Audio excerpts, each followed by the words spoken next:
Good evening बच्चों। आज का जो फिजिक्स का टेस्ट हुआ है, टेस्ट नंबर 18, उसके सोल्यूशन को हम बताने जा रहे हैं। इसमें फिलहाल अभी हमको 2-3 बच्चों ने लगभग 6-7 क्वेश्चन दिए हैं कि ये क्वेश्चन उनको नहीं आ पाए हैं, तो पहले हम वो क्वेश्चन डिस्कस कर ले रहे हैं, ठीक है ना। उसके बाद आप में से किसी को भी और कोई क्वेश्चन पूछना है तो कमेंट बॉक्स में क्वेश्चन नंबर लिख दीजिए, वो क्वेश्चन तुरंत डिस्कस कर लिया जाएगा। इससे ये होगा कि वही क्वेश्चन डिस्कस हो जाएंगे जो आप कहते हैं कि हमको नहीं आए, वही डिस्कस हो जाएंगे। अगर आपके क्वेश्चन ज़्यादा है तो आप ज़्यादा नंबर में लिख दीजिए, तो फटाफट उनको डिस्कस कर दिया जाए। फिलहाल मुझे 7 क्वेश्चन मिले हैं जिनको मैं अभी सॉल्व कर रहा हूँ। वो लोग इसका सोल्यूशन देख लें और देखें कि उन्होंने क्या गलती की है। इसमें सबसे पहले 6वें नंबर का क्वेश्चन पूछा गया है मुझसे। तो इसमें कहा जा रहा है कि किसी भी मैग्नेट को 0 डिग्री से 60 डिग्री तक घुमाने में जो वर्क डन हमें करना पड़ता है, वो मैग्नेट को 0 डिग्री से 90 डिग्री तक घुमाने का n टाइम्स करना पड़ता है। तो n की वैल्यू हमको फाइंड करनी है। अब किसी मैग्नेटिक फील्ड में मैग्नेट को घुमाने में वर्क डन का जो फार्मूला होता है वो आपको मालूम होगा, mb cos theta 1 minus cos theta 2, और यहाँ पर लिखेंगे n times mb cos theta 1 minus cos theta 2। ये है initial angle between m and b, और ये है final angle between m and b। तो mb यहाँ पर तो 0 से 60 डिग्री का है घुमाने का, और यहाँ पर 0 से 90 डिग्री तक घुमाने का है, तो यहाँ पे cos 90 आएगा, ठीक है ना। यहाँ का इनिशियल एंगल 0 और बाद वाला एंगल 90 है, जबकि इस केस में इनिशियल एंगल 0 और बाद वाला एंगल 60 है। तो कैंसिल कर लीजिए, है ना। तो इस तरफ आ गया 1 माइनस 1/2, और इस तरफ आ गया n और 1 माइनस 0। तो इधर आ गया 1/2 is equal to n into 1 मतलब n। तो n की वैल्यू कितनी आ गई, 1/2 आ गई। जरूर क्वेश्चन जिसने भी पूछा है जरूर कोई टेक्निकल गलती की होगी या वर्क डन का फार्मूला नहीं पता होगा। किसी भी फील्ड में डाइपोल को घुमाने में हमें जो वर्क करना पड़ता है उसका फॉर्मूला होता है mb, जहाँ पे m डाइपोल का डाइपोल मोमेंट है, b मैग्नेटिक फील्ड है, और cos theta 1 minus cos theta 2, जहाँ पर थीटा 1 m और b के बीच का इनिशियल एंगल और थीटा 2 m और b के बीच का फाइनल एंगल होता है। तो ये सोल्यूशन आपको समझ में उम्मीद है कि तुरंत आ गया होगा। Time period of freely suspended magnet not depends on, does not depends on, किस पर डिपेंड नहीं करता। अगर कोई मैग्नेट किसी धागे में लटका हुआ है और वो एक मैग्नेटिक फील्ड में रखा हुआ है और वो वाइब्रेट कर रहा है, ऐसे ऐसे ऐसे ऐसे वाइब्रेट कर रहा है, तो उसका time period t is equal to 2 pi under root I by M B, under root I by M B. तो देखिए टाइम पीरियड चुंबक की क्वालिटीज पे डिपेंड करता है, यानी कि इसके मोमेंट ऑफ इनर्शिया पे डिपेंड करता है, उसके मैग्नेटिक डाइपोल मोमेंट पे डिपेंड करता है, और एक्सटर्नल मैग्नेटिक फील्ड पर डिपेंड करता है जिसमें वो वाइब्रेट कर रहा है, लेकिन धागे की लंबाई पे डिपेंड नहीं करता। लगता है आपने गलती ये कर दी कि आपने ये फॉर्मूला सोच लिया t बराबर 2 pi under root L by G, जबकि इस फॉर्मूले का यहाँ से कोई संबंध नहीं है। ये जो फॉर्मूला होता है वो सिंपल पेंडुलम के टाइम पीरियड का होता है। ये देखिए इसके टाइम पीरियड का फॉर्मूला आपने सोचा होगा, और तभी आपने सोचा होगा कि टाइम पीरियड लेंथ पे डिपेंड कर रहा है, जबकि इस फॉर्मूले का संबंध इससे है, इस फॉर्मूले का संबंध इससे नहीं है। इस फॉर्मूले यहाँ पर जो मैग्नेट वाइब्रेट कर रहा है उसका जो टाइम पीरियड होगा वो इस फॉर्मूले से लिखा जाएगा। ये तो अलग ही फॉर्मूला है, तो सिंपल पेंडुलम का फॉर्मूला है। तो do not depends on length of the suspended thread, उस धागे की लंबाई पे डिपेंड नहीं करता जिससे मैग्नेट लटका हुआ है। कोर ऑफ इलेक्ट्रोमैग्नेट कैसे होने चाहिए, किसी भी इलेक्ट्रोमैग्नेट के कोर ऐसे होने चाहिए कि तुरंत बहुत मजबूत चुंबक बनवा दें। ये देखिए कोर पड़ा हुआ है, ठीक है ना, और जब हम उनको डीमैग्नेटाइज कराना चाहें तो आसानी से डीमैग्नेटाइज हो जाएं। अंदर इंड्यूस्ड मैग्नेटिक फील्ड और यहाँ पर एक्सटर्नल मैग्नेटिक फील्ड, या एच भी यहाँ पर लिख सकते हैं, ग्राफ एक जैसे ही होंगे। तो जैसे ही हमने एक्सटर्नल फील्ड लगाई तो चुंबकत्व तो तेजी से बढ़ने लगा, यानी कि हाई परमिबिलिटी। और जब बाहरी फील्ड हमने हटाना शुरू किया तो ज़्यादा चुंबकत्व अंदर रहे ना जाए। हाई परमिबिलिटी, लो रिटेंटिविटी, लो कॉर्सिविटी, ये है आपका दोनों, लो रिटेंटिविटी, लो कॉर्सिविटी और हाई परमेबिलिटी। तो क्या होगा, हाई परमेबिलिटी, लो रिटेंटिविटी। हालांकि अगर यहाँ पर लिखा होता कि कोर सॉफ्ट आयरन का ही है, तब हमारा आंसर होता high permeability and high retentivity. आपको यहाँ पर कंफ्यूजन हुआ होगा। ट्रांसफार्मर के कोर में फेरो मैग्नेटिक मटेरियल इस्तेमाल किया जाता है, जिसके अंदर दो प्रॉपर्टी होनी चाहिए, high permeability, low retentivity, low कॉर्सिविटी।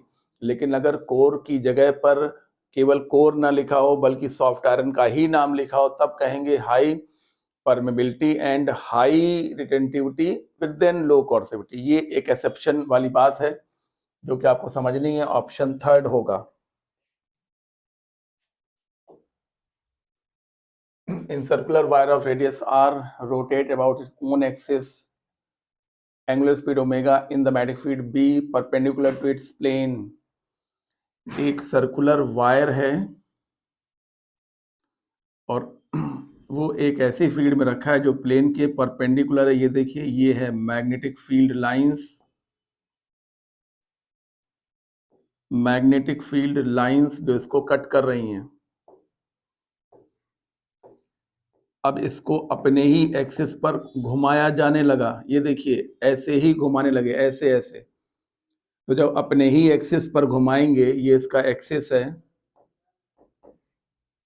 Axis of coil, axis of coil. तो जब अपने ही एक्सिस पर घुमाएंगे तो फील्ड लाइनों की संख्या में कोई बदलाव नहीं होगा, यानी कि फ्लक्स में कोई चेंज नहीं होगा।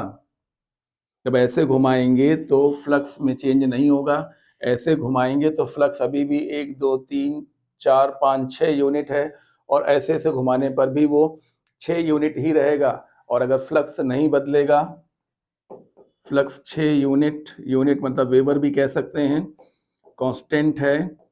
और अगर कांस्टेंट है तो इंड्यूस ईएमएफ जो कि negative rate of change of flux होता है, तो जब फ्लक्स कांस्टेंट होगा तो इंड्यूस ईएमएफ 0 होगा। ये क्वेश्चन निश्चित रूप से एक अच्छा क्वेश्चन माना जाएगा, जो ज्यादातर लोगों ने लगता है गलत किया है। When number of turns in coil is doubled, अगर कोई कॉइल में नंबर ऑफ टर्न्स को डबल किया जाए जबकि लेंथ में कोई फर्क ना किया जाए, लेंथ की बात हो रही है, यानी कि सोलेनोइड की ही बात हो रही है। अरे भैया, ऐसा कॉइल होता तो उसमें लेंथ की बात ही नहीं होती है। अगर लेंथ की बात की जा रही है, इसका मतलब है कि सोलेनोइड है, ठीक है ना। तो इसका सेल्फ इंडक्टेंस क्या होता है, mu naught N square A by L. L fix है, क्रॉस सेक्शन चेंज कर नहीं रहे हैं, इसका मतलब self inductance A N square के डायरेक्टली प्रोपोर्शन होगा, यानी कि L2 by L1 is equal to N2 by N1 का होल स्क्वायर। तो बाद में 2n कर दिया और पहले n था, होल स्क्वायर कितना आ गया, देखिए 4, यानी कि L2 is equal to 4L1। आपका ये सवाल इसलिए गलत हुआ होगा क्योंकि आपको सोलेनोइड के सेल्फ इंडक्टेंस का ये फॉर्मूला याद नहीं आया होगा। उम्मीद तो यही कि इसीलिए गलत हुआ होगा। Assertion, induced EMF and current will be same in two identical loops। अगर एक लूप ये है और एक लूप ये है, लेकिन एक एल्युमिनियम का है और एक कॉपर का है, एक कॉपर का है दूसरा एल्युमिनियम का है, और ये मैग्नेटिक फील्ड में रखे हैं और इनको हम कांस्टेंट रेट से घुमा रहे हैं। ये लीजिए घुमा रहे हैं, ठीक है ना, घुमा रहे हैं, ठीक है ना। तो इंड्यूस्ड ईएमएफ का फॉर्मूला देखें तो ये केवल rate of change of flux होता है, जबकि इंड्यूस्ड करंट का फॉर्मूला देखें, इंड्यूस्ड करंट का formula induced EMF upon R भी होता है। तो यहाँ पे 1/r D phi by D T आ जाएगा, यानी कि जो करंट होगा वो आर पे भी डिपेंड करेगा और ये केवल चेंज इन फ्लक्स के रेट पे डिपेंड करेगा। समझ में आ रहा है? तो जब एक कॉइल कॉपर का है और दूसरा कॉइल एल्युमिनियम का है तो कॉपर का रेजिस्टेंस कम होता है एल्युमिनियम से, रेजिस्टेंस में अंतर होने की वजह से इंड्यूस करंट में अंतर आ जाएगा, जबकि ईएमएफ में कोई अंतर नहीं आएगा। तो ये गलत हो गया क्योंकि इन्होंने कह दिया कि दोनों में इंड्यूस ईएमएफ और इंड्यूस करंट दोनों में दोनों चीजें सेम होंगी। नहीं, इंड्यूस ईएमएफ तो सेम होगा क्योंकि rate of change of flux same होगा, लेकिन इंड्यूस करंट में अंतर आएगा क्योंकि इंड्यूस करंट रेजिस्टेंस पर भी डिपेंड करती है और रेजिस्टेंस तार के पदार्थ पर डिपेंड करता है। तो ये कॉपर का एल्यूमिनियम का आर अलग होगा, इसलिए करंट इंड्यूस करंट डिफरेंट आएगा। Reason induce EMF is proportional to rate of change of magnetic field, बिल्कुल सही है। Rate of change of flux मतलब कह सकते हैं rate of change of magnetic field, while induce current depends on resistance.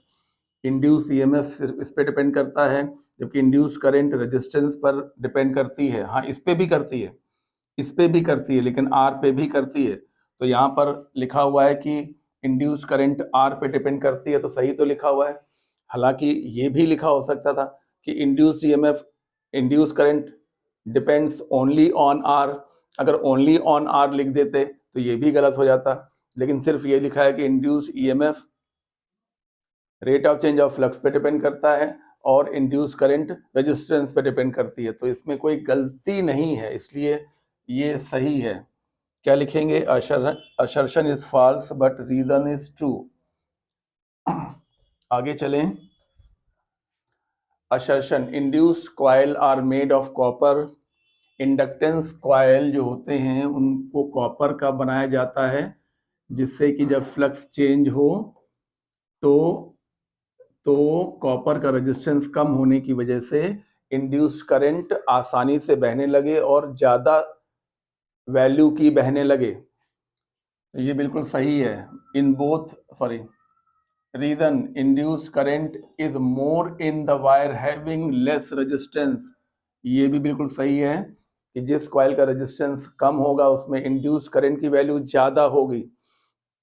तो assertion भी सही है और रीजन भी सही है, और रीजन असर्शन को बिल्कुल बढ़िया तरीके से एक्सप्लेन कर रहा है, क्योंकि असर्शन में कहा गया है कि इंड्यूस जो इंडक्टेंस कॉइल होते हैं वो कॉपर के बनाए जाते हैं, ठीक है ना। और नीचे उस बात को बहुत अच्छे से एक्सप्लेन किया है कि क्योंकि कॉपर का रेजिस्टेंस कम होता है तो उसमें इंड्यूस करंट ज़्यादा बनेगा और हमें इंड्यूस करंट ही तो बनाना होता है, उसी से तो ये सब ऑपरेट हो रहा है। तो आपका ऑप्शन कौन सा होगा? फर्स्ट ऑप्शन होगा, both assertion and reason are true and reason is correct explanation of assertion. तो जितने क्वेश्चन आपने हमसे पूछे उतने हमने यहाँ पे डिस्कस कर लिए। अगर आपको और भी क्वेश्चन पूछने हैं तो कमेंट बॉक्स में जाकर क्वेश्चन नंबर डाल दीजिए, मैं उसको तुरंत डिस्कस कर लूँगा, आप उसको तुरंत देख लीजिए। Thank you.